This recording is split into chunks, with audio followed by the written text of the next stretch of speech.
नमस्कार। आज हम योग गुरु सीरीज में स्वागत करते हैं हमारे बड़े भैया हरीश चंद्र जी का, जो बहुत ही सुंदर योगिक लाइफ के रूप में योग में प्रचार प्रसार कर रहे हैं। बहुत बहुत स्वागत है हरीश चंद्र जी आपका। नमस्ते मोनिका जी। धन्यवाद। तो हरीश चंद्र जी ने करीब 1998 से, मतलब बाल्यकाल से ही, इन्होंने, इनके पिताजी भी योग गुरु रहे, इनके घर में ही योग होता था। तो 1998 से योग सीख रहे हैं, योग के संपर्क में हैं। फिर 2015 से जब पहला योग दिवस के थ्रू वो एक प्रोफेशनल जर्नी स्टार्ट करी, तो बहुत ही सुंदर योगिक लाइफ, योगिक ट्राइब और बहुत सारे ऐसे कॉरपोरेट के लिए भी, यूनिवर्सिटीज के लिए भी और समाज के लिए भी बहुत अच्छे योग में वर्क कर रहे हैं। ये बिल्कुल लाइफ लॉन्ग, ऐसे कहते हैं कि मैं योगा टीचर नहीं हूँ, लाइफ लॉन्ग लर्नर हूँ वेदांता और योगिक साइंसेस का। तो ये बहुत ही सुंदर बात कही है आपने। और महाराष्ट्र योग शिक्षक संघ के एडवाइजरी बोर्ड के मेंबर हैं। साथ ही साथ भारतीय संस्कृति दर्शन ट्रस्ट है बहुत ही सुंदर पुणे में, उसके कैंसर रिसर्च इंस्टीट्यूट के ये एचओडी, योगा डिपार्टमेंट के एचओडी रहे हैं। बहुत ही सुंदर वो योग और पंचकर्म के माध्यम से कैंसर का भी ट्रीटमेंट करते हैं। तो आज हमको बहुत अच्छा लग रहा है भैया आपका स्वागत करते हुए हमारे पॉडकास्ट पर। Thank you so much for coming. बहुत अच्छा लग रहा है। तो आपकी योगा जर्नी कैसे शुरू हुई, अगर आप बताना चाहें तो प्लीज। किस तरीके से आपको लगा कि हाँ, योगा अब ये मेरे लिए है? जैसे योगा सीखते थे आप, करते थे, लेकिन एक प्रोफेशनली जर्नी कैसे शुरू हुई? आ, ऐसे अंग्रेजी में एक कहावत है, समथिंग यू आर डूइंग और समथिंग इज हैपनिंग।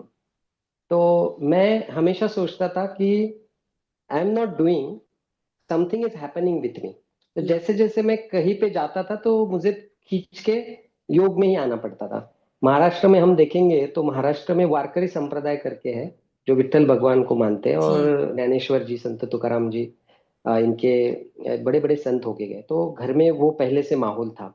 तो छठे 6 स्टैंडर्ड में था तब मैंने प्रवचन जो है और कीर्तन किया था पंढरपुर में और आळंदी में, जो हमारे गुरु जी थे उनके। तो पहले से ही जो ग्रंथ थे, श्रीमद् भगवद गीता है या वारकरी संप्रदाय के जितने ग्रंथ है, उस पे अच्छी पकड़ थी घर में। कई घर, मतलब कई पीढ़ियों से वारकरी संप्रदाय चला आ रहा था, तो थोड़ा सा उस तरफ मैं इंक्लाइन था ही पहले से। स्कूल में था तो मैं मल्लखांब में, रोप मल्लखांब में स्पोर्ट्स में था। तो थोड़ा सा एक फिजिकल फिटनेस की तरफ भी ये था। और हमारा जो स्कूल था वो श्री लोकमान्य तिलक जी जो संस्थापक थे डेक्कन एजुकेशन सोसाइटी, तो उस स्कूल में था। तो वहां पे थोड़ा सा भारतीय संस्कृति, फिर उसके बाद मल्लखांब, भारतीय खेल, इसको ज्यादा थोड़ा सा इम्पोर्टेंट दिया जाता था। तो पहले से योग के प्रति थोड़ा आकर्षण था। फिर घर में वैदिक परंपरा थी, वारकरी संप्रदाय की परंपरा थी। और पहले से बचपन से ही घर में जो योग के बहुत सारे लोग आते थे, या विशेषतः आध्यात्मिक लोग ज्यादा आते थे जो वारकरी संप्रदाय से जुड़े थे, तो वो बहुत सब बढ़िया। चलता था। श्रावण में ज्ञानेश्वरी पढ़ते थे। तो एक बार मैं छठी या सातवीं कक्षा में था, तो जो पढ़ने वाले थे वो नहीं आए, तो मुझे कहा कि तुम पढ़ो, तो मैंने पढ़ना शुरू किया। तो ऐसे उस समय मैं बोलता था कि something is happening, I am not doing. तो ग्रेट। जैसे जैसे मैं अगर कहीं अन्य चीजों में मेरा ध्यान लगता था कि मैं ये करूं, तो वहां से मैं बहुत अच्छी तरह फुटबॉल खेलता था, फिर भी मुझे हमेशा मैं मल्लखांब में या और देसी खेलों में जाता था। तो मुझे ऐसे लगा कि कहीं तो मुझे मेरी जो डेस्टिनी है वो फिर से यहाँ पे लेके आ रही है। लिखा है। जैसे आपने शुरुआत में बताया कि मेरे पिताजी भी, तो मैं वो करेक्ट करना चाहता हूँ, वो योग गुरु नहीं थे, वो योग को फॉलो करते थे और रोज ओके। सुबह जाके योग करते थे। तो ओके। उनकी भी एक ये रहती थी कि आप योग करो, योग बहुत अच्छा होता है। और उसी समय आपने देखा रहेगा वो जो दौर था 96 से लेके जी। 2005-7 तक, रामदेव जी बाबा जो थे उनको बहुत लोग फॉलो करते थे, वो पुणे में भी आए थे। पहले मैं आयंगार इंस्टीट्यूट में भी जाके योग देखता था। वो भी मुझे बहुत हमेशा आकर्षित करता था। तो वाह। मेरा पहला फोकस था, क्योंकि एज अ कॉमर्स स्टूडेंट्स मैं मेरी पढ़ाई पे देता था, बट जब भी समय मिलता था तो मेरे जीवन में कुछ आध्यात्मिक लोग आ गए। एक हमारे गुरु जी जो आयुर्वेद के बहुत बड़े जानकार है, अभी उनकी 99 एज है, बट आज भी इस एज में वो चलते फिरते सब कुछ, उनके पंच ज्ञानेंद्रिय कर्मेंद्रिय सब सब उन्होंने ठीक रखे, और जैसे हम कहते हैं आयुर्वेद के अनुसार जीवन जीते। तो ऐसे लोगों का सहवास मिला और वो बहुत बढ़िया। आध्यात्मिक थे। और उसके कारण मैं थोड़ा सा, मेरी योग की जर्नी शुरू हुई। हमारे यहाँ पे राष्ट्रीय स्वयंसेवक संघ जो है, उनका जो प्रथम वर्ष होता था, प्राथमिक होता था, तो वो मुझे बुलाते थे एज अ योग टीचर, क्योंकि मैं स्वयंसेवक भी था, द्वितीय वर्ष वाह। शिक्षित था। तो वो मुझे बुलाते थे और योग के लिए बुलाते थे। तो मैं हमेशा सोचता था कि मुझे लोग योग में ही बुला रहे, तो अच्छा लगता था, अप्रिशिएट करते थे। फिर जाके पढ़ाई तो चलती रहती थी। तो मेरे गुरुजी ने मुझे बहुत अच्छा मार्गदर्शन किया कि योग जो है वो आपकी, हम जो बोलते हैं कि जीवनचर्या है हम्म। या आपका उदर निर्वाह है, वो आपको पहले तय करना पड़ेगा। अगर आपको उसको उदर निर्वाह बनाना है तो उसके लिए आपको अलग तरीके से सोचना पड़ेगा, और आपकी वो जीवनचर्या है तो उसको आपको अलग तरीके से पढ़ना पड़ेगा। तो मैंने तब इतना सोचा नहीं, क्योंकि मैं ट्वेल्थ या फर्स्ट ईयर में था। बट बाद में 10 साल के बाद मुझे पता चला कि उनको, उनका जो कहना था कि तुम्हारी वो जीविका है या उपजीविका है। तो हम्म। मुझे उसको उपजीविका तो नहीं बनाना था, कभी मन में ही था नहीं, तो मैं तो करता था। बट उसको मुझे जीविका बनाना था। उपजीविका का साधन तो बहुत थे मेरे पास। तो फिर एक बार ऐसे हुआ, 2015 में एक इंस्टीट्यूट ने मुझे बुलाया एज योग योग के बारे में बताने के लिए।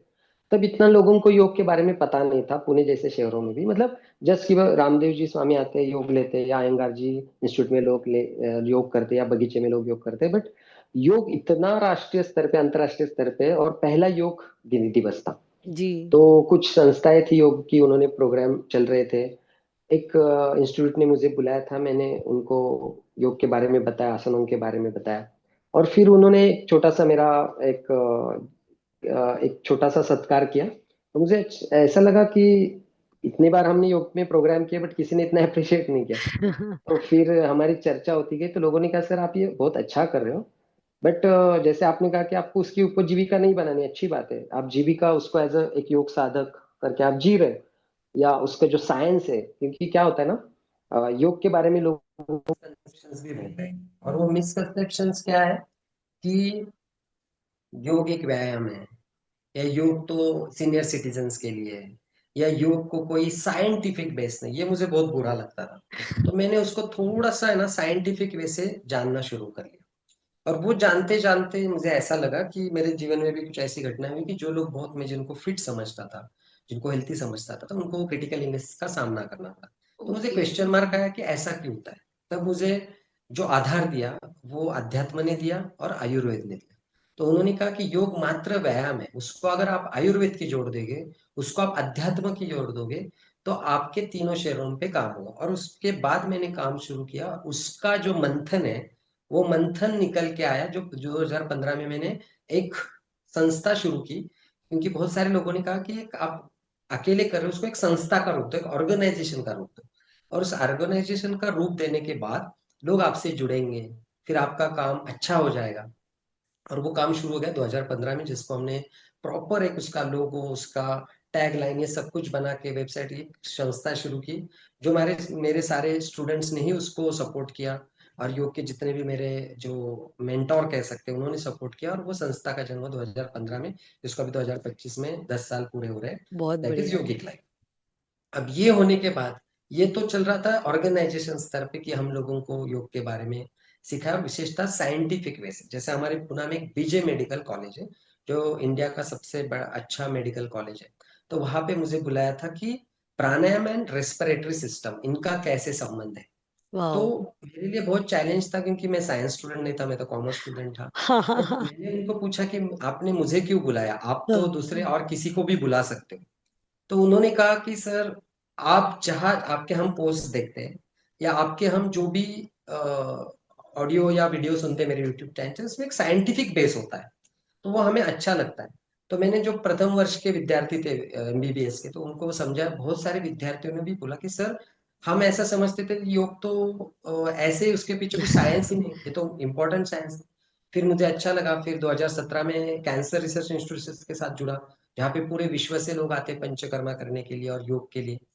तो वहां पे मैं योग शिक्षक करके एज अ विजिटिंग फैकल्टी या विजिटिंग योग शिक्षक जाता हूँ, जिन्होंने अभी मुझे जी। ऑनबोर्ड किया एज हेड ऑफ बहुत द बढ़िया। डिपार्टमेंट। हाँ उसके। तो तब मुझे पता चला कि ये जर्नी साइंटिफिक होनी जरूरी है। और साइंस मतलब क्या, कि जैसे आदि शंकराचार्य हमेशा कहते हैं कि जो भी आप काम करते हो, तो वो वेद सम्मत होना चाहिए, वो व्यवहार सम्मत होना चाहिए, और वो विज्ञान सम्मत होना चाहिए। जी। ये तीनों जी। स्तर पे अगर वो काम होता है, तो उसको जगन मान्यता मिलती है। तो ये जग मान्यता मिलने के लिए फिर मैंने स्टडी की खुद की। उसके लिए मैं मैसूर गया, मैसूर में अष्टांग विन्यास सीखा। फिर आयुर्वेद तो मैं सीख ही रहा था, ऐसे गुरुओं से सीख रहा था कि जिनको तेरह तेरह पीढ़ी आयुर्वेद में है। और बहुत अच्छे अच्छे लोग मुझे मतलब मिले, वो मेरा भाग्य है। और फिर उसके बाद मैंने एक साइंटिफिक स्टडी शुरुआत की, और उस स्टडी से जो मंथन करके निकला वो था त्रिशरीर चिकित्सा। तो ये हम्म। त्रिशरीर चिकित्सा इसलिए था क्योंकि सिर्फ आप व्यायाम करके योग करोगे तो उससे आपका शरीर ठीक हो जाएगा, but what about your subtle body, जो आपका सूक्ष्म शरीर है, उसके लिए जरूरी है आपको आयुर्वेद और अध्यात्म की। और बहुत उसके ऊपर बढ़िया। जो कारण शरीर है, जिसको हम एस्ट्रल बॉडी कहते हैं, उसके लिए जरूरी है वो है आपका अध्यात्म और ज्ञान। और एग्जैक्टली फिर exactly. वो जैसे जैसे निखरता गया, आगे आगे गया, फिर हमने कोर्स डिजाइन किए, और वो अभी जर्नी हमारी बहुत बढ़िया। शुरू है। तो जब अपने से आपने तो बिल्कुल सही कह रहे, लेट द फ्लो फ्लोज, जो मेरा जैसे बिल्कुल मतलब कोई आपको जैसे उस दौरान आपको लगा क्या कुछ चैलेंजेस जब आपने जैसे योग दिवस के बाद और उस टाइम, मतलब वो क्या किस तरीके से जैसे रहा कि डिसीजन मेकिंग, या कोई चैलेंजेस भी आए होंगे आपको योग में? जैसे आपने कहा कि योग एक फिजिकल के रूप में ही ज्यादा लोग समझते थे, जब उन्होंने आपने उनको साइंटिफिक अप्रोच दी, तो इन चीजों में कुछ चैलेंजेस आए होंगे। ये मैं इसीलिए पूछ रही हूँ भैया, क्योंकि जो नए स्टूडेंट्स जो ज्वाइन करेंगे उनको बड़े चैलेंजेस फील होते हैं। तो वो बड़ा क्योंकि योग एक पेशेंस वाला सब्जेक्ट है, पेशेंस वाला काम है, तो वही आजीविका और उपजीविका, ये सारी चीजें बहुत इंपॉर्टेंट है। तो उस दौरान आपको चैलेंजेस भी आए होंगे, कहीं सम्मान भी मिला, कहीं पैसा मिला, कहीं कुछ किस तरीके से मिला। तो वो जर्नी कैसे आपकी स्टार्ट हुई? जैसे आप कह रहे हैं कि आप शुरू से ही योग में भी कैंसर रिसर्च इंस्टीट्यूट से काम किया, मेडिकल कॉलेज में भी आपने पढ़ाया, तब भी आपको कुछ कुछ चैलेंजेस ऐसे महसूस होते होंगे। तब आप कैसे अपनी जर्नी आगे बढ़ाते थे? देखो, आपने जो प्रश्न पूछा है ना, वो प्रश्न बहुत सटीक प्रश्न पूछा है। क्योंकि ये प्रश्न, हम जो योगा टीचर ट्रेनिंग कोर्स लेते हैं या कहीं पे भी मैं जाता हूँ, तो जो एस्पिरेंट योग टीचर है या हम्म। एस्पिरेंट जिनको करियर करना है, वो लोग ये क्वेश्चन पूछते ही हैं। दूसरा, अभी जो लोग आ रहे हैं, क्योंकि इसकी पूर्व पीठिका भी पे चर्चा करना बहुत आवश्यक है कि बहुत सारे योग में जो लोग आ रहे हो दो प्रकार के। एक है कि जो ट्वेल्थ में वगैरह है और घर के लोग कहते हैं कि यार योग में भी थोड़ा सा हिस्सा लो, योग भी करो, जो यंग है, जिन्होंने योग को एज अ करियर चुनना चाहते हैं। दूसरे एक है कि जिन्होंने अपना करियर आईआईटी में किया है, आईएम में किया है, बहुत सारी जगह पे किया है, और अभी उनको पता चला है कि अरे ये सब मैंने किया बट जो मुझे चाहिए था वो नहीं हिट हो रहा है, तो फिर अभी वो योगा में आना चाहते हैं। तो ऐसे दो प्रकार के लोग योग टीचर बनना चाहते हैं। अभी जो पहले है वो, उसको कोई योग शिक्षक बनना चाहता है, स्कूल में नौकरी चाहता है। कोई चाहता है कि मुझे जो सब कुछ मिला बट कुछ तो नहीं मिला, वो मुझे पता नहीं क्या नहीं मिला, उसके लिए वो योग में आना चाहते हैं। तो ये दोनों लोग जो योग में आना चाहते हैं उनके लिए जो ये जो प्रश्न है ये बहुत महत्वपूर्ण है। तो मेरी जो जर्नी शुरू हुई, जैसे मैंने कहा कि सबसे महत्वपूर्ण क्या है मैं आपको बताता हूँ कि मैंने जो कहा कि डूइंग एंड हैपनिंग, जो मेरे साथ हो रहा था वो हैपनिंग हो रहा, मतलब something is happening not doing, मैं कुछ नहीं कर रहा था। तो वैसे लोग आते गए। और मैं आपको बताता हूँ, हमारी जितनी भी शिक्षा पद्धति हम अगर देखेंगे, हम्म। जिसको हम कहते हैं उपनिषदों से, तो वो गुरु शिष्य संवाद है। तो जब तक आपका संवाद नहीं होता है तब तक आपको कुछ नहीं मिलेगा। हम्म। क्योंकि देखो, हमारे जो पूर्वज थे, मनीषी थे, उनके पास क्या लिखने की विद्या नहीं थी क्या? क्या वो उस समय रोबोटिक्स एआई नहीं बना सकते थे क्या? बिल्कुल बना सकते थे।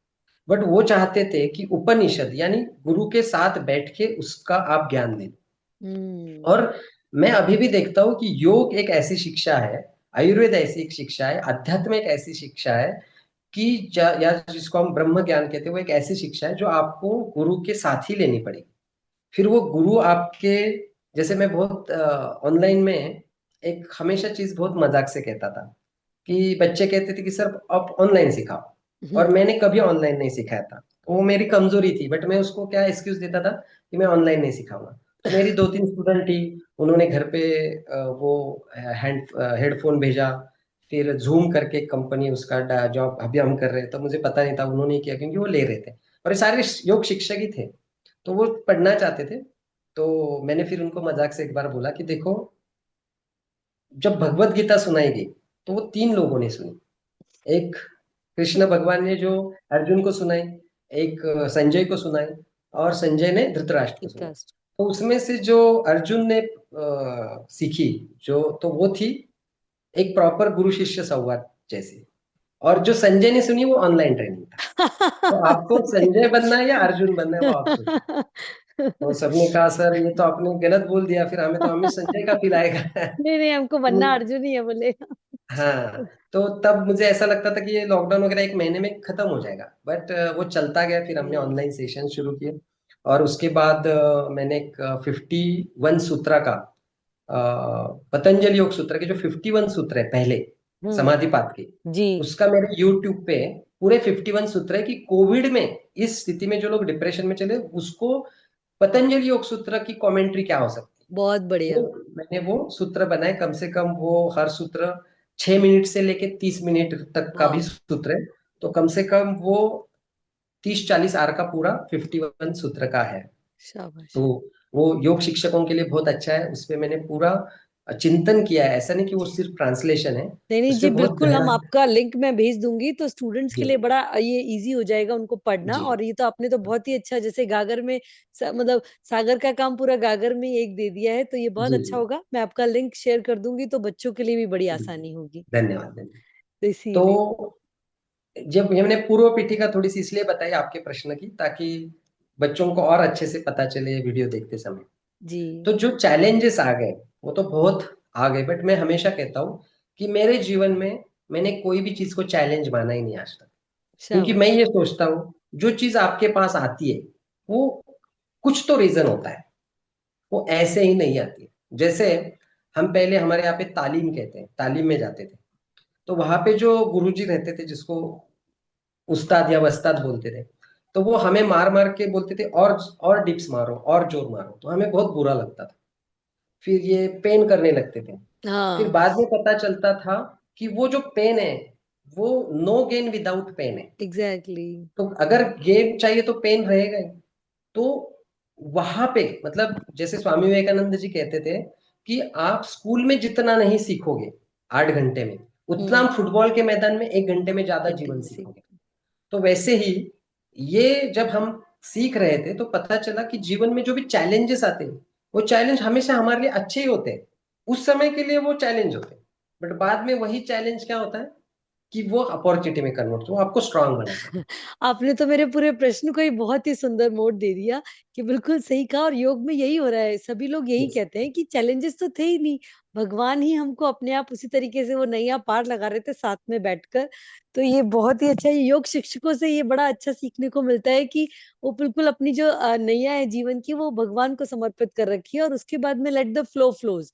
और फिर वो कहते हैं कि वी फील ब्लेस्ड कि हमारी नैया कहाँ पहुंच गई, हमने तो सोची भी नहीं थी कि ये यहाँ तक पहुंच जाएगी। तो ये तो आपने बहुत ही अच्छा कहा।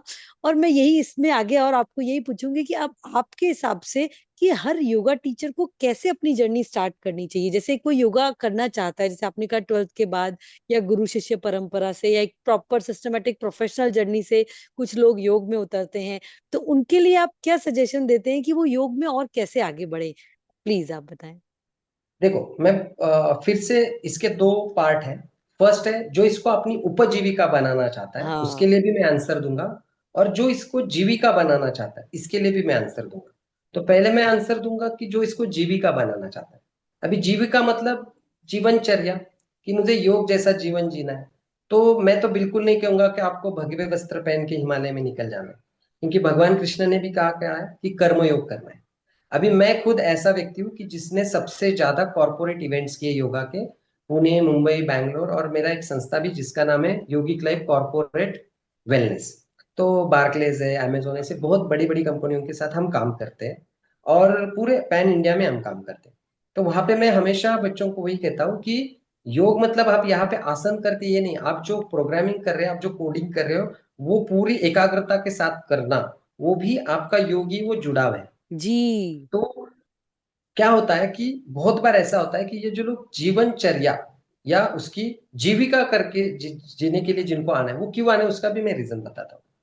कि कोई रिलेशनशिप प्रॉब्लम है, कोई और कुछ चैलेंजेस है, और कुछ जीवन में ऐसे मोड़ आते हैं कि वो व्यक्ति डिप्रेशन में चला जाता है, और उस समय वो केमिकल सपोर्ट स्लीप लेना शुरू करता है, केमिकल सपोर्ट और बहुत सारी चीजें लेना शुरू करता है। पूरा जीवन उसका मतलब ऐसे लगता है कि बस अभी कुछ सब कुछ खत्म हुआ, ना कुछ गलत चीजें काम आ रही ना अच्छी चीजें काम आ रही है, सब कुछ हो गया। फिर कहीं तो भगवान उसकी सुनता है, मुझे इसमें बताओ, और उसको कहीं तो भी छोड़ देता है कि वो योग में आता है। और योग में आने के बाद फिर उसकी जर्नी शुरू होती है। बट इसमें एक बहुत फनी थिंग भी है।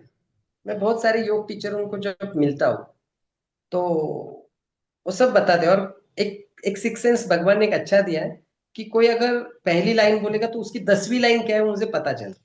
इतने लोगों से तो हम मिले हुए हैं। तो अभी हमारे पास क्या है, मैं हमेशा कहता हूँ कि एक व्यक्ति होता है, वो एक छोटी सी स्टोरी है कि उसका एक्सीडेंट होता है। अब एक्सीडेंट होने के बाद वो थोड़ा सा पॉजिटिव व्यक्ति होता है। तो वो कहता है चलो अच्छा वो ऑफिस जाने से अच्छा है आराम करूं मैं हॉस्पिटल में। अब डॉक्टर ने बताया कि 4 महीने इसको हॉस्पिटल में रहना पड़ेगा क्योंकि कुल मिलाकर 17 ऑपरेशन है। ओहो। तो वो कहता है कोई प्रॉब्लम नहीं, मुझे तो कोई प्रॉब्लम नहीं, चलेगा। अब वो एक एकदम पॉजिटिव व्यक्ति होता है। तो उसको पता चलता है कि कौन सी नर्स कितने बजे आती है, कौन सा डॉक्टर कितने बजे आता है, उसके बाजू में कौन सा पेशेंट था, अभी कौन सा पेशेंट गया, आईसीयू में क्या क्या रहता है, सर्जरी में क्या क्या रहता है। और 4 महीने के बाद जब उसको छुट्टी मिलती है तब वो घर में आता है। तो बाजू के जो अंकल है उनको डायबिटीज और बीपी रहता है। तो वो कहता है आप रुको मैं आपको चेक करके देता हूँ कैसे आपका बीपी चेक करना है, और डॉक्टर के पास मत जाओ। फिर किसी को सलाइन लगाना तो वो बोलता है मत जाओ मुझे आता है सलाइन लगाना। अच्छा। तो वो सलाइन लगा के देता है। फिर कोई ये कहता है कि मेडिकल रिपोर्ट, तो वो पढ़ के बताता है आपका शुगर लेवल ये है वो सब। तो बोलते हैं, आपको डॉक्टर इतनी नॉलेज कैसी है? तो बोलते हैं, मैं 4 महीने वहां पे था तो सब कुछ सुनता था, सर्जरी भी चलती थी मैं सुनता था, मुझे I know each and everything. गजब। तो फिर लोग कहते फिर आप ये शुरू क्यों नहीं करते?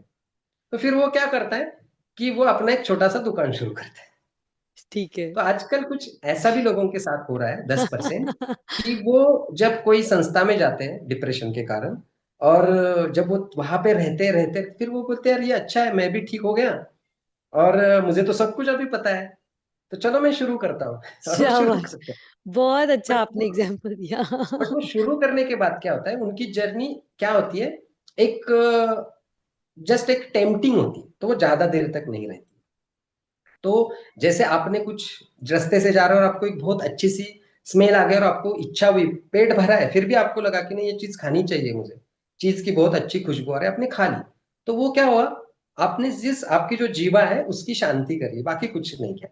बट वही सोचो कि आप 3-4 महीने बाहर रहे, मम्मी का हाथ का खाना नहीं है, और घर में माता जी ने कहा है कि आपको आने के बाद आपकी जो अच्छी चीज खाने को लगता था, अच्छा लगता था वो मैं बनाने वाली, जैसे आप घर गए उन आपको वो मिला, फिर आपने वो खाया तो आपको तृप्ति भी हुई, आपको पुष्टि भी हुई, और आपकी आत्मा को शांति भी मिली।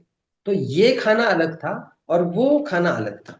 तो वैसे ही है कि हमें कुछ योग टीचर जो बन रहे हैं वो एक्सीडेंटली बन रहे हैं कि, और कुछ जो बन रहे हैं वो सही में 90% ऐसे कि उनको लगता है नहीं मैं डिप्रेशन में था मैं बाहर आ गया, अभी मैं उसका प्रचार करना चाहता हूँ, और मुझे कोई जरूरत नहीं, मुझे कोई उपजीविका की जरूरत नहीं, मेरा सब कुछ, मुझे रेंटल इनकम आ रहा है, मुझे म्यूचुअल फंड से पैसे मिल रहे हैं, मेरा रिटायरमेंट का सब कुछ हुआ है, ऑल सेट, और मैं कुछ करना चाहता हूँ। तो ऐसे भी है कि जो अपनी दिनचर्या वो योग में पद्धति से जी रहे हैं और लोग उनके पास आते हैं और वो भी वो सेवा करते हैं, रिट्रीट्स करते हैं, बहुत सारी चीजें करते बहुत हैं। बढ़िया। अब ये हो गई जीविका।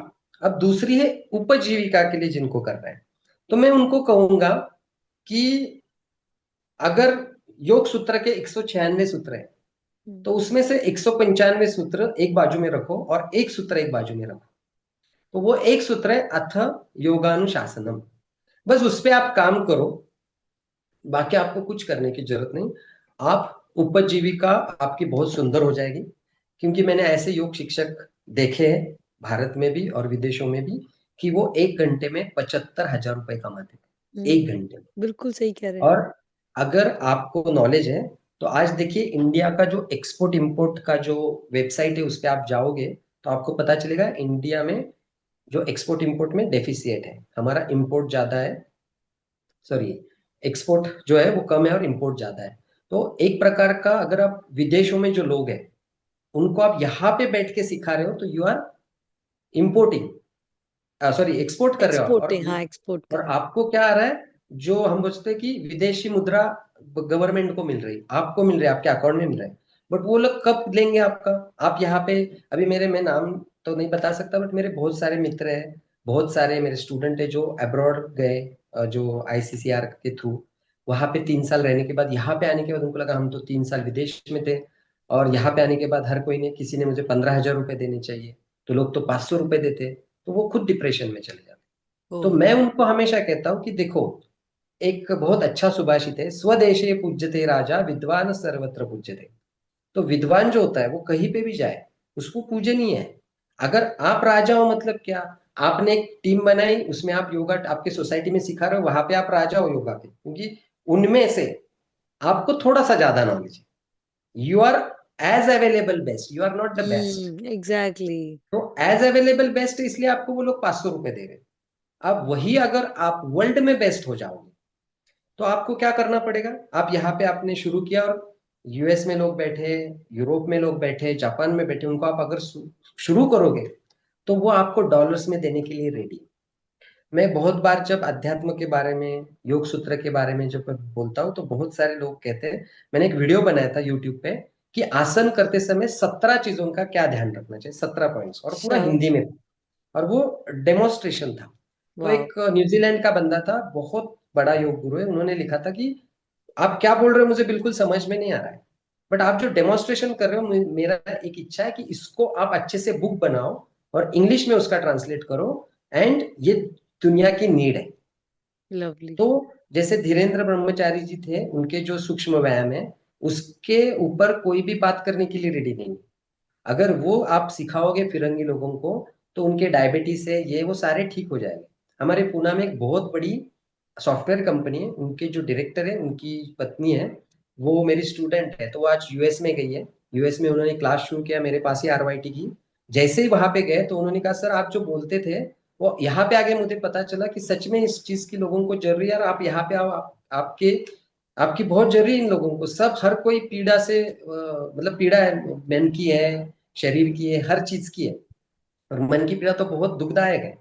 तो मैं ये कहता हूँ कि लक्ष्मी ने अपने द्वार खोल दिए पूरे विश्व पटल पे, क्योंकि कल सोचो कि आज जैसे आप एक जगह पे बैठे हो, मैं यहाँ पे बैठा हूँ, हम संवाद कर रहे हैं। 10 साल पहले, 15 साल पहले ऐसी कोई सुविधा नहीं थी। आप यहीं पे बैठ के आप यूएस में, लंदन में, कहीं पे भी सिखा सकते हो, जी। और वहां पे सिखा के आप डॉलर्स में कमा सकते हो। आज अगर आप साल में $1,000 कमाते हो, सॉरी, महीने में, तो आज यहाँ पे उसका 86,000 हो रहा है। क्योंकि जी। आज जो मतलब हमारी जो ये है, मूल्य हाँ, है इसका, एक्सचेंज, डॉलर हाँ, का, एक्सचेंज वैल्यू, हाँ। वो 86 रुपीज है, इट्स डिसेंट अमाउंट। पाउंड भी 100 रुपीज में है। और आपको जो बोलते हैं ना, earn in dollars and expense in Indian rupees, तो वो तो योग टीचर के लिए बहुत संभावना है। But ji. प्रॉब्लम क्या होती है, योग टीचर जब उसको सोचता है, तो वो कहाँ तक सोचता है बताओ? मैं पहले 20-25 सर्टिफिकेट्स करूंगा। पहले तो उसके दिमाग में सिर्फ सर्टिफिकेट होता है, ठीक है। दूसरा होता है, फिर मैं एमए करूंगा, फिर मैं पीएचडी करूंगा, फिर मैं क्या करूंगा, पूरी स्कूल में जाके बच्चों को योगा सिखा। तो उसको सैलरी कितनी मिलेगी? 12-13 हजार रुपये मिलेगी।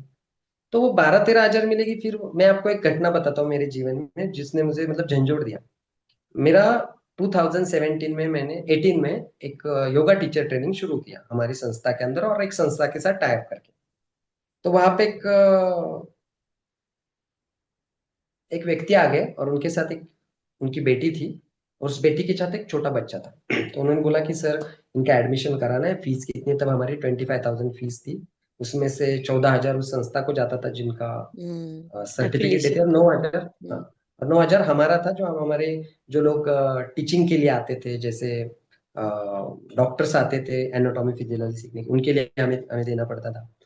हम सिखाते थे, रेंट था, सब कुछ था। तो हमारे वैसे हाथ में तो कुछ नहीं आता था, बट तो मैंने क्या कहा कि देखो, हम इनको 14,000 रुपये आप दे दो, 9,000 हमारे, हम नहीं करेंगे। शाबाश। तो फिर उन्होंने कहा कि नहीं सर, हमारे पास उतने भी पैसे नहीं। मैंने बोला आप कुछ भी मत दो, कोई प्रॉब्लम है, संस्था का संभालूंगा, उनसे बात करूंगा। तो फिर बाद में उनका, उनकी जो बेटी थी, उनका प्रॉब्लम था कि उनका मतलब जो पति नहीं थे, और अभी हाँ, वो मैके में फैमिली। आई थी, और उनको उनके जो पिताजी चाहते थे कि वो अपने पैरों पे खड़ी हो जाए। तो योग एक अच्छा है, ताकि सब महिलाओं को सिखाएगी। तो उनको हमने बहुत सपोर्ट किया। उनको हमने एक योग का सेंटर भी एक स्कूल के साथ शुरू करके दिया। और शाबाश। बाद में कुछ 1-2 साल के बाद मैंने देखा कि उनका क्या चल रहा है, तो पता चला कि उन्होंने योग छोड़ दिया और ब्यूटी पार्लर का कोर्स किया। तो मैंने उनको पूछा कि ये आपने ऐसा क्यों किया, इतना हमने योग में आपके सब सपोर्ट किया, सब कुछ किया, स्टूडेंट है। तो उन्होंने कहा सर उससे मैं 8-10 हजार कमाती थी, आज ब्यूटी पार्लर से मैं 40-50 हजार कमा रही हूँ। तो वो मुझे बहुत अरे दुखदाई था। तो नहीं, उसके वो बाद मैंने हाँ, बहुत ही दुख पहुंचा कि योग की इतनी बुरी स्थिति है कि लोग उस पे पैसा नहीं कमा पा रहे। तो ये मैं कोई नकारात्मक नहीं नहीं ऊर्जा नहीं बता रहा नहीं हूँ। नहीं, हाँ। फैक्ट ये है कि आज के जो बच्चे हैं उन्होंने विश्व स्तर पे योग के बारे में सोचना चाहिए। हम्म। मतलब आज अगर आज मुझे बताओ कि कोई अगर कहता है कि किसी का सर दर्द हो रहा है, किसी को एसिडिटी हुई, तो लोग क्या करते हैं, तुरंत एक एलोपैथी की गोली लेते हैं। क्या आयुर्वेद में इंस्टेंट रिलीफ के लिए नहीं है क्या दवा? बिल्कुल है। योग में नहीं है क्या? बिल्कुल है। बट उसको साइंटिफिक वे से अगर आप, क्योंकि जो पश्चिम में लोग बैठे हैं ना, उनको हर चीज शास्त्र सम्मत चाहिए, साइंटिफिक वे से चाहिए। हाँ, अगर वो रिसर्च। देंगे तो वो आपको एक्सेप्ट करेंगे। अभी हम्म। जैसे जर्मनी में एक संस्था है, वो रेडियो चैनल चलाते हैं। हाँ। तो इंडिया में हमारा उनके साथ टाइप है, तो हमारा पेज भी है उसके ऊपर। तो वो जर्मनी में योग के लिए पूरा चलाते उठा करके। तो उन्होंने मुझसे कहा था कि सर आप जो बताते साइंटिफिक वे से, वो हमारे रेडियो चैनल पे आप बताइए। और अभी वो जर्मनी में कुछ हिमालय में जैसे आश्रम वैसे शुरू करना चाहते हैं। तो वाह। वो भी काम वो योगिक लाइफ के साथ शुरू करेंगे। तो मैंने देखा कि जितना मैं वर्ल्ड वाइड पहुंच गया, उसका कारण एक था कि जब भी आप योग को साइंटिफिक वे से समझाओ, जो मैंने 3 चीजें बताई, शास्त्र सम्मत, वेद व्यवहार सब। सम्मत और विज्ञान सम्मत। तो आप फीस लेते हो तो व्यवहार सम्मत लो। 10 हजार फी लेना या 500 रुपए ये भी गलत है। तो वो व्यवहार सम्मत होनी चाहिए। आज हम जब कॉर्पोरेट्स में जाते हैं तो 15 हजार का हम बिल करते हैं 1 सेशन का। बट वही अगर हम कोई स्कूल में जाते तो हम फीस भी नहीं लेते, या कहीं कोई अंडर प्रिविलेज लोग हैं तो उनके लिए कम लेते। तो व्यवहार सम्मत होना चाहिए। और आपने सर्वांगासन किया तो थायराइड कल से आपका ठीक हो जाएगा, ये मिस सेलिंग है। जी। तो वो विज्ञान सम्मत नहीं है। तो विज्ञान सम्मत रखना चाहिए, उसके पीछे आपको एनाटॉमी पता होनी चाहिए, उसमें वात पित्त और कफ की असमानता कहाँ पे होती है, क्यों होती है, वो पता होना चाहिए। ये सारी चीजें सूक्ष्मता से अनुभव करना। और योग क्या है ना, योग ये देखिए, एक होता है क्लासिक साइंस, एक होता है एक, मतलब जिसको हम बोलते हैं कि साइंस, नॉर्मली हम वर्ड यूज करते हैं, बट सबसे इंपॉर्टेंट क्या होता है, अप्लाइड साइंस। और हम्म। उसके ऊपर होता है प्रूवन साइंस। तो योग है ना अप्लाइड साइंस है। पहले उसको आपको अप्लाइड करना पड़ेगा, और फिर उसके बाद वो प्रूवन साइंस होगा, जिसको हम योग, जैसे आयुर्वेद में बहुत सुंदर वाक्य है, सिद्ध औषधि। मतलब क्या, हर औषधि मेडिसिन है, बट वो सिद्ध कब होती है, जब हाँ। उसमें आवश्यक जो गुण है वो निकाले जाए, या अनावश्यक गुण उसमें से निकाल दिए जाए, और जो बचे हुए उसकी कितनी मात्रा में कौन से समय में कैसी लेनी है। और फिर उससे क्या आपको, जैसे है ये हेतु आन और हानुपाय, ये जो बताया है योग सूत्र में, उसके अनुसार वो वो दवा किस तरह से काम करती है, काम उससे वो करते रोगी हैं। पूर्णतः मुक्त हो जाता है, तब उसको सिद्ध दवा बोलते हैं। तो योग भी क्या है, it's applied science and it's a proven science. बहुत। अगर कोई व्यक्ति उसको अप्लाइड साइंस और प्रूवन साइंस करेगा, तो आज उसको एडवर्टाइज करने की जरूरत नहीं है। जरूरत नहीं उसके पड़ेगी। कुछ ही ऑडियो से, वीडियो से उसको लोग अब्रॉड में बुलाएंगे। आज मेरे पास मेरा एक स्टूडेंट है जो मकाऊ में है, वो कहता है सर आप यहाँ पे आओ।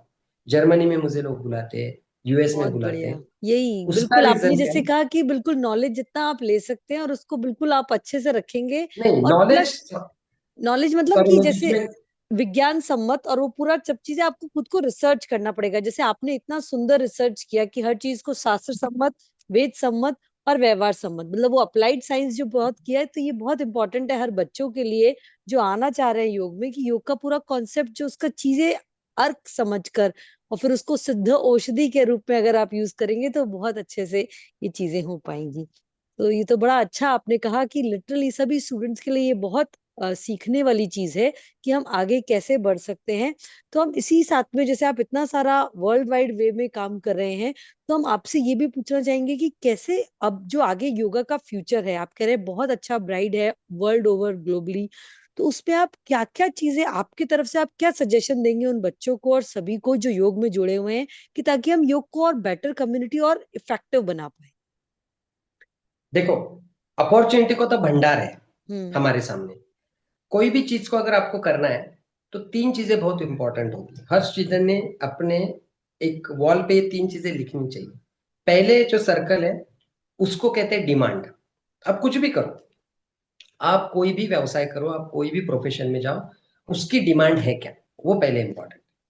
तो योग की डिमांड कितनी है, मैं आपको सिंपल सा बताता हूँ। आप जहां पे भी रहते हो, अगर शहर में रहते हो, तो 5,000 लोगों के पीछे, यानी 2,000 लोगों की पीछे आपको योग शिक्षक की आवश्यकता है। यानी 2 या 3 किलोमीटर में एक योग शिक्षक। आप थोड़ा सा सिटी साइड जाते हो, ना वो शहर है ना ग्राम है, उसमें 10,000 लोगों के पीछे योग शिक्षक की आवश्यकता है। आप गांव में जाते हो तो एक गांव में एक योग शिक्षक की आवश्यकता है। तो आप उस हिसाब से देखोगे तो आज भी भारत में 20% ही योग शिक्षक ऐसे मुझे लगता है। अब ये जी सुनने के बाद लोग बोलेंगे अरे सर ऐसा कैसे कहते हो, हर जगह पे जाओ योग शिक्षक है, हर सोसाइटी में योग शिक्षक है। बट वो योग शिक्षक कौन सा है जो व्यायाम सिखाता है? व्यायाम सिखाने वाले योग शिक्षक नहीं चाहिए हमें। हमें जीवन बदलने वाले योग शिक्षक चाहिए। लोगों को सर्विस नहीं चाहिए, लोगों को सोल्यूशन चाहिए। सॉल्यूशन। अगर कोई आता है और बोलता है कि आप मुझे योग सिखाओगे, हाँ मैं सिखाऊंगा, मैं ये आसन सिखाऊंगा, प्राणायाम सिखाऊंगा, हो गया, इट इज अ सर्विस। तो आपके लिए और दूसरा बैठा है कि चलो वो सिखाता है ना, मैं आपको एक दिन योग, एक दिन जुम्बा, एक दिन डांस, बॉलीवुड सब सिखाऊंगा। तो क्या हो गया, आपका वैकल्पिक कुछ शुरू हो गया। जी जी बट जी। अगर आप कहते हो कि मैं आपको योग नहीं सिखाऊंगा, आपकी बीमारी क्या है, हीमोग्लोबिन की कमी है, B12 की कमी है, डी की कमी है, सी की कमी है, कैल्शियम की कमी है, ये सबको मैं सोल्यूशन देने वाला हूं। तो उसमें योग की भी आएगा, उसमें डाइट भी आएगा, उसमें आयुर्वेद भी आएगा, उसमें मेडिटेशन की भी सेशन दूंगा, ये सब। फिर you are providing the solution not the service. जी क्योंकि ये भी सर्विस के लिए होता। विकल्प है, सोल्यूशन के लिए विकल्प नहीं है ना। और दूसरा मैं हमेशा कहता हूं, योग जो है ना वो अमृत है। हम्म। अगर आप किसी को बोलोगे कि आपको क्या हो रहा है, पीठ दर्द हो रहा है, तो मैं आपको एक काम करता हूं, मैं आपको पेन किलर नहीं दूंगा, मैं अमृत दूंगा। तो वो तो उसका डिवैल्यूएशन हो गया योग का। क्योंकि पीठ दर्द के लिए पेन किलर बहुत है, अमृत देने की जरूरत क्या है। तो योग जो है वो अमृत है। और दूसरा, जो हम गोली खाते हैं, उस गोली पे उसकी खुद की मृत्यु की जो तिथि है वो निश्चित है, जिसको हम एक्सपायरी डेट कहते हैं। तो आपको टेम्पररी देगी, योग की कोई एक्सपायरी डेट नहीं है। नहीं हाँ, तो योग को आपको जो जोड़ना है, जुड़ा हुआ ही था, उसको आयुर्वेद है, अध्यात्म है। जैसे मैं, मेरे बहुत सारे योग के जो वीडियो है उसमें आप जाओगे तो त्रिशरीर चिकित्सा क्या है, हम्म, उसके बारे में मैंने 2-3 वीडियो बनाए। उसमें मैं हमेशा कहता हूँ कि किसी व्यक्ति को आपको सर्विस नहीं देनी, सोल्यूशन देना। और सोल्यूशन है उसको तीनों शरीरों पे ठीक करना। तीनों शरीरों पे ठीक करना मतलब क्या, कोई व्यक्ति किसी चीज से ग्रसित है। अब क्या होता है, जैसे एक छोटी सी चीज देखिए कि यहाँ पे एक पिंक क्लिनिक करके था कोरेगांव पार्क में हमारे यहाँ पे। तो महिलाओं के जो कैंसर बढ़ा था उसके लिए उन्होंने शुरू किया था, और एक सेवा भावी संस्था थी पारसी समाज। तो उन्होंने योगा के लिए मुझे ऑनबोर्ड किया था। तो मैंने कहा योगा से क्या, योगा की क्या जरूरत है। तो उन्होंने बहुत मुझे सुंदर बताया कि सर आपके जानने में कोई है क्या कि जिसको, मैंने बोला नहीं, अनफॉर्चुनेटली नहीं है, किसी को मैंने देखा नहीं है घर में या परिवार में या रिश्तेदारों में। तो उन्होंने कहा कि मैंने देखा है कि जब कोई व्यक्ति कैंसर होता है तो जो उसको लोग मिलने जाते हैं, तो 100 में से 90 लोग या 99 लोग क्या बोलते हैं, अरे तुम्हारे साथ ऐसा क्यों हुआ, हम्म। तुम्हें ही क्यों हुआ, अच्छा कौन से स्टेज पे है। तो उसको और डराते और उसको और ये करते। तो औषधि से वो ठीक नहीं होगा, वो किससे ठीक होगा, मनोबल से। तो मनोबल जैसे से। धीरेन्द्र ऋषि कहते हैं नास्ति योगात परबलम, योग जैसा कोई बल नहीं। तो बल शब्द को हम क्या करते हैं, hand stand, head stand, sarvangasana. वो क्या होगा, शरीर बल, उसके ऊपर क्या है, मनोबल, और उसके ऊपर क्या है, आत्मबल। तो ये तीन बल जब प्राप्त करेंगे तब नास्ति योगात परम बलम, तो योग बिल्कुल। जैसा बल नहीं है। तो वो बल कैसे आएगा, सिर्फ में 6 घंटा अष्टांग विन्यास करके शरीर बल आएगा। बट मनोबल और आत्मबल के लिए क्या है, तो मनोबल आत्मबल के लिए हमारे पास अध्यात्म है, श्रीमद् भगवत गीता है, बहुत सारी चीजें। तो उसके लिए आप सॉल्यूशन प्रोवाइड करो।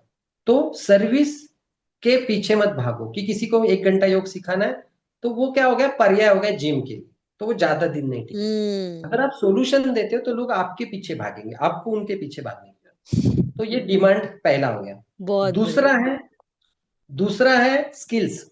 हम्म। अभी समझ लीजिए कि मुझे एक बहुत अच्छा एक उपहार गृह शुरू करना है, यानी रेस्टोरेंट।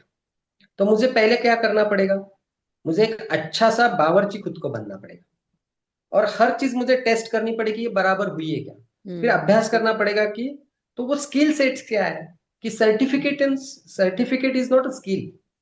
सर्टिफिकेशन क्या है, मैं हमेशा कहता हूँ कि भगवत गीता में जब भगवान को अर्जुन ने पूछा कि आप सब बोल रहे हो सब ठीक है, बट अगर ये मृत्यु को मैं प्राप्त हुआ तो अगले जन्म में मुझे फिर से शुरू करना पड़ेगा। तो भगवान कहते बिल्कुल नहीं, योग भ्रष्ट हो भी जाए थे तो तुम योग भ्रष्ट होके क्या, छठे अध्याय में बताया कि आप क्या करोगे, अच्छे घर में जन्म लोगे, फिर जो जहां पे योग के लिए प्रतिकूल सभी चीजें नहीं रहेगी, अनुकूल रहेगी, और फिर आप फिर से आगे जाओगे।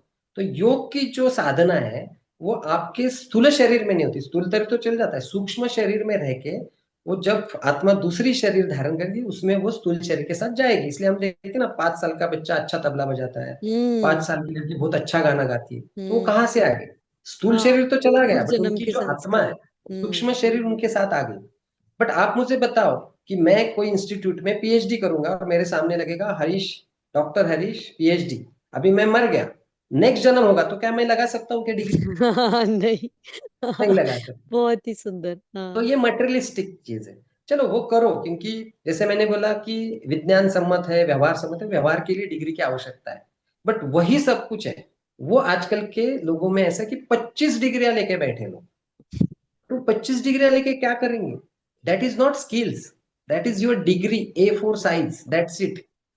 वो अहंकार है जो दीवार पे लगेगा और आप रोज देखोगे, और 2 साल के बाद निकाल पे भी रखोगे, अरे सब लोग पूछ रहे इतनी सारी डिग्री है फिर क्या कर रहे हो? तो उससे अच्छा है कि आप स्किल सेट करो। स्किल्स मीन्स व्हाट, कि मैं, अगर आप देखो कि अष्टांग विन्यास क्रम योग के लिए फिरंगी जो है, विदेशी लोग हैं, वो पागल है। अगर हम्म। आप अच्छे जंप थ्रू जंप बैक करते हो तो वो लोग आपके पीछे पड़ेंगे, बट वो क्या करेंगे, पहले आपको पूछेंगे कि आपको काउंटिंग आता है क्या, उसका, तो उसका काउंटिंग पता होना चाहिए। उसका ब्रीदिंग जो है, वो ओके। ब्रीदिंग में कहाँ पे बंद लगाना है, कहाँ पे रेचक है, कहाँ पे डीप रेचक है, वो पता ना होना चाहिए। आज 1 लाख वीडियो आप निकालो यूट्यूब से, उसमें से एक भी वीडियो नहीं रहेगा जिसपे कोई बात कर रहा है कि अष्टांग विन्यास के ये क्या है, काउंटिंग क्या है और कहाँ पे बंद लगाना है। उस पे मैंने वीडियोस बनाए हैं, ताकि अच्छा। बच्चों को पता चले कि अरे हाँ। ये बहुत ऊपर है। और कृष्णमाचार्य के जो ग्रैंडसन थे वो मेरे एक प्रोग्राम में आए थे, कौस्तुभ देशिकाचार्य, जी। तो उन्होंने जी। वही बताया कि सर आपके मैंने वीडियोस देखे, तो कृष्णमाचार्य जो है, जिनको मैं बहुत मानता हूँ, उनके जो योग मकरंद के पार्ट 1 पार्ट 2 उस पे मैं काम करता हूँ और उसका प्रचार भी करता हूँ। तो उस पे उन्होंने कहा कि इतना डीपली बात करते हुए बहुत कम लोग हैं, उसमें से आप एक। तो शाबाश। तब लोग आपको कब जानेंगे, जब आप प्योर साइंस के साथ बात करो।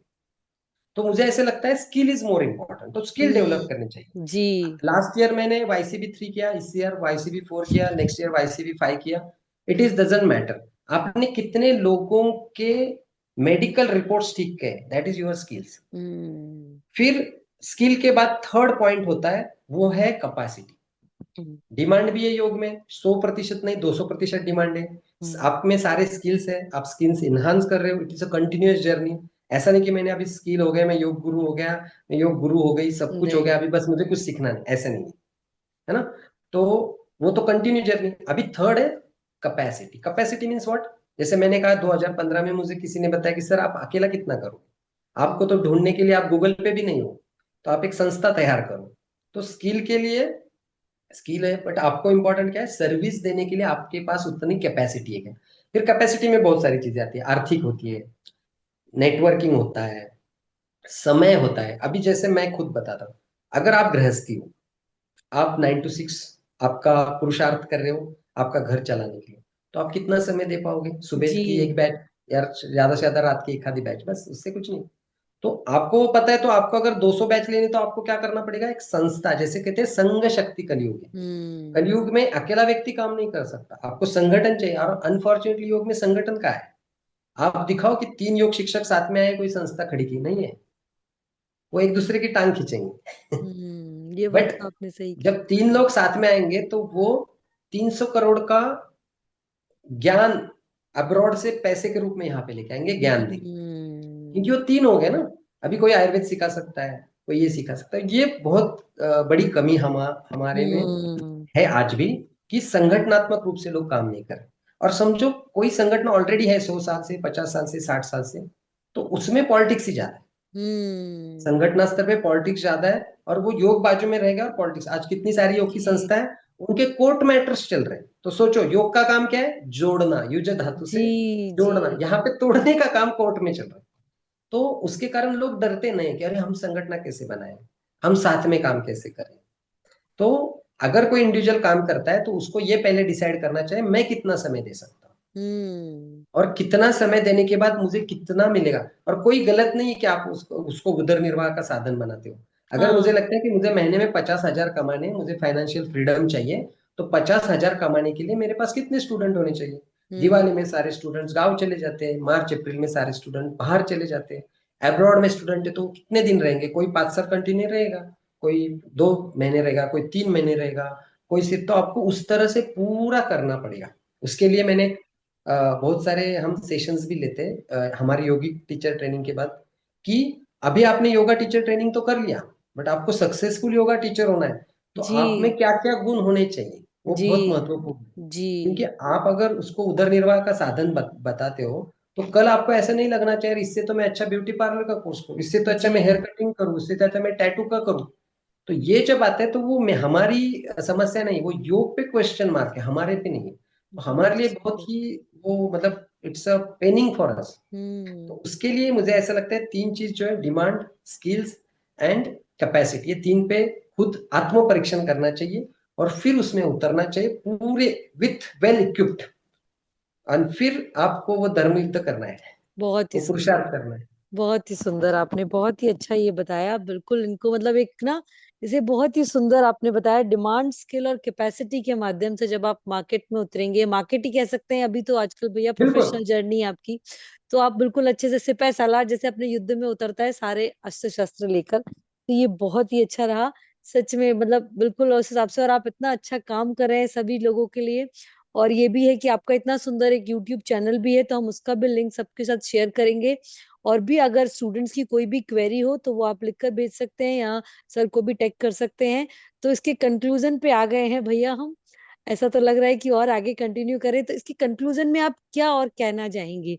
बहुत सारी चीजें हमारे पास मिल गई हैं आज तो, लेकिन और क्या आप बच्चों के लिए और सभी योग लवर्स के लिए, योगा एंटरप्रेन्योर्स के लिए और क्या आप कहना चाहेंगे इन कंक्लूजन भैया? देखो, समय की मर्यादा है, और उसे हम सरेंडर करना चाहिए। और हम तो यूट्यूब के माध्यम से, सभी के माध्यम से, हम हमारा, आप भी का बहुत अच्छा काम कर रहे हो, हम भी कर रहे हैं। तो और हर कोई कर रहा है। तो कंक्लूजन तो मैं इतना ही कहूंगा कि अगर आज देखोगे तो सबसे योग की जो आवश्यकता है ना, उनके लिए आप काम करो। और वो काम किसके लिए करना है कि आपको अगर जैसे पैसे कमाने हैं, अर्थार्जन करना है, तो विदेश में इसकी बहुत डिमांड है। और यहाँ पे बैठ के आप विदेश में सीख सकते हो, सिखा सकते हो। सिखा तो सकते उस हैं। पे फोकस करो। दूसरा है, कॉर्पोरेट्स में इसकी बहुत डिमांड है, हम्म। बहुत ही डिमांड है, और वो बहुत अच्छा पे करते हैं। क्योंकि कंपनियों के आप अगर प्रॉफिट देखो तो 300 करोड़, 500 करोड़, 600, ऐसे प्रॉफिट्स रहते हैं उनके। तो वो उनका एक बजट रहता है, हाँ। Employee wellness budget. हम्म। वहां पे आप जाके बोलोगे ना मैं योगा सिखाऊंगा, तो वो एचआर आपको एंटरटेन नहीं करेगा। बट आप जाके उनको बोलोगे ना कि मैं आपके, जो लोग बहुत कंपनी छोड़ के चल जाते हैं वर्क स्ट्रेस के कारण, या प्रोडक्टिविटी कम हो जाती है लोगों की, उसके लिए मैं आपके साथ कुछ सेशंस करूंगा, वो आपको अच्छे हम्म। लगे तो आप कंटिन्यू करो। तो ट्रस्ट मी, आपको 10 भी कंपनियां आपको मिली ना, बहुत होगी। ठीक है। एग्जैक्टली। और ऐसा नहीं कि आप सिटी में रहते तो ही आपको आप कहीं पे भी रहो, आप ऑनलाइन भी सिखा सकते हैं। हम्म। ये एक हो गया। और दूसरा है जिसपे आपने बहुत इंपॉर्टेंटली काम करना चाहिए, जिसको आजकल हम बोलते हैं जेन जी, यानी जनरेशन जेड। तो हाँ। ये जो लोग है ना, उनका क्या होता है, 2 शक्तियां हैं हमारे में, है ना, जो हमें बाय डिफॉल्ट मिल गई। जो लोग 1995 तक जन्मे हुए हैं, वो है प्रज्ञा शक्ति, और एक है जो है आपकी प्राण शक्ति। अब अच्छा। प्राण शक्ति और प्रज्ञा शक्ति जो है ना, वो हमें फ्री में मिली 95 तक वालों को। 96 वालों से लेके उनको भी मिली है, बट अनफॉर्चुनेटली वो उसको रिटर्न नहीं कर पाए। जैसे मैं आपको एग्जाम बता रहा हूँ, कि हाँ अगर आपको बचपन का याद रहेगा तो किसी ने हाँ बताया था कि देखो आप जाओ इस घर में और जाके ये कार्ड दे के आओ। तो आप हाँ। क्या करते थे? एड्रेस ढूंढने के लिए किसी को पूछते थे और जाके आते थे। आज बच्चे क्या करते हैं? गूगल मैप लगाते हैं, जाते हैं। दूसरी बार उनको पूछा ना वहां पे लेके जाओ, तो वो गड़बड़, कहाँ से जाओ? पता ही यू नहीं। कांट बिलीव, लोगों को पूर्व पश्चिम दक्षिण उत्तर पता नहीं है। बच्चों को अ, हमारे जो ऋतु है, हमारे जो हिंदी महीने या मराठी महीने, वो भी पता नहीं। तो प्रज्ञा शक्ति उनकी ऑटोमेटिक कम हो रही है। जैसे पहले क्या होता था, हमें घर में 500 रुपए दिया जाता था और बोलते थे जाओ ये चीज लेके जाओ, लिस्ट बना के। हम जाते थे, सब्जी वाले को बोलते तो भैया 15 रुपए महंगा है, 10 में दे दो, ऊपर से धनिया भी फ्री दे दो। आज के बच्चे क्या करते हैं, मोबाइल पे जाके ये करते, उधर बार्गेनिंग का ऑप्शन ही नहीं है, जितने नहीं, में उतने ब्लिंकिट, में। हाँ, आपका ब्लिंकिट, जेप्टो और ये ऑनलाइन में उसके काफी लिए क्या चल हो रहा रहा है। है, उनकी जो प्रज्ञा शक्ति है, उसकी जो डेवलपमेंट होनी चाहिए, वो डेवलपमेंट नहीं हो रही, जो हम्म। बहुत ही हानिकारक है, जो उनको आगे जाके गुलाम बनेगा। और जैसे पहले क्या होता था, हमें कुछ काम करना है तो उसके लिए कुछ घंटे लगते थे। आज बटन दबाते ही मोबाइल ऑन, बटन दबाते ही कंप्यूटर ऑन, बटन दबाते ही फैन भी के लिए भी रिमोट आ चुका है। जी। तो उनकी जो एक सस्टेन पावर थी, पेशेंस थे, वो कम होते जा रहे हैं। जी। तो उसके लिए वो जल्दी मानसिक रुग्ण बनने वाले हैं। यानी आज जो 95 के बाद जन्मे हुए बच्चे हैं, जैसे कोई 2005 में, कोई 2010 में, उनकी आयु अभी क्या है, 20 साल, 22 साल। अभी इनका जो रिएक्शन शुरू होगा वो 35 के बाद शुरू होगा। तो आने वाले समय में मानसिक रुग्णों की बहुत जबरदस्त यहाँ पे मतलब बढ़ने वाले हैं ये चीज। और हम्म। उसके लिए योग शिक्षक बहुत आवश्यक, क्योंकि उनके लिए दो ही चीज है, केमिकल सपोर्ट, जो पिल्स लेंगे, केमिकल सपोर्ट स्लीप हो या केमिकल सपोर्ट और ट्रीटमेंट हो, उससे अच्छा योग है। तो हम्म। योग में शरीर से भी ज्यादा हमें उनके लिए काम करना पड़ेगा। और प्राण शक्ति जो है, आजकल के बच्चे देखें 9 बजे उठते हैं, सूर्य की कोई रोशनी मिलती नहीं, फिर उसके बाद उनमें प्राण शक्ति नहीं है, चेहरे पे कोई तेज नहीं है। तो उसके लिए प्राण शक्ति बढ़ाने के लिए उनको योग और विशेषता प्राणायाम की बहुत आवश्यकता है। तो वो अगर हम सिखाएंगे तो हमारी जो आगे आने वाली युवा पीढ़ी, उसके लिए भी अच्छा होगा। और लोग उसके लिए आपकी उस सेवा का मूल्य देने के लिए तैयार है, कोई जी। फ्री में नहीं सिखाना चाहता। तो आप उनको एक अच्छा सा मूल्य लगाओगे तो वो उस सेवा के प्रति आपको मूल्य भी दे देंगे। तो एक बहुत व्हाइट कॉलर अच्छा सा एक प्रोफेशन है। तो मैं चाहता हूँ कि लोग सर्टिफिकेट के पीछे मत भागे, स्किल के पीछे भागे और सिद्ध करे उस चीज को। उसके लिए तपस्या आवश्यकता है। स तू दीर्घ काल नैरंतर्य सत्कार सेविते दृढ़ भूमि, जो बताया उस तरह से हमें वो करने चाहिए। और अभ्यास वैराग्य न तन्निरोधा, ऐसे बताए तो अभ्यास भी जरूरत है, वैराग्य की भी जरूरत है, तभी वो आपको साध्य होगा। और दीर्घकाल निरंतरता से करते रहना है। अपयश नाम की कोई चीज नहीं है, जो होता है उससे या तो आप निखरते हो या बिखरते हो। बिखरने वाले से योग वाले नहीं होते, क्योंकि योग एक ऐसी चीज है कि जिसमें हर व्यक्ति में असीम संभावना है, और उस संभावना का स्वामी बनने की ताकत योग में है। इतना मैं कहूंगा। और सर्वे भवन्तु सुखिनः, सर्वे सन्तु निरामया, ये कहते हैं मैं सबको एक अच्छा, अभी सूर्य ने मकर राशि में प्रवेश किया है, हमने उत्तरायण के बहुत ही अच्छे समय में प्रवेश किया है। ऐसे इस प्रवेश के समय में आपको सबकी आयु के लिए, सबकी बुद्धि के लिए, सबके विवेक के लिए भगवान को प्रार्थना करूंगा। आपने इस मंच पे मुझे बुलाया और इस माध्यम से मैं थोड़ी सी मानवता की सेवा कर पाया, इसलिए आपके बहुत बहुत धन्यवाद। बहुत बहुत धन्यवाद भैया, बहुत अच्छा लगा। हम आगे भी आपके साथ और कंटिन्यू करेंगे, कुछ और पॉडकास्ट करेंगे। और व्यूवर से भी रिक्वेस्ट है, कोई भी क्वेश्चंस हो आप बता सकते हैं। Thank you, thank you so much.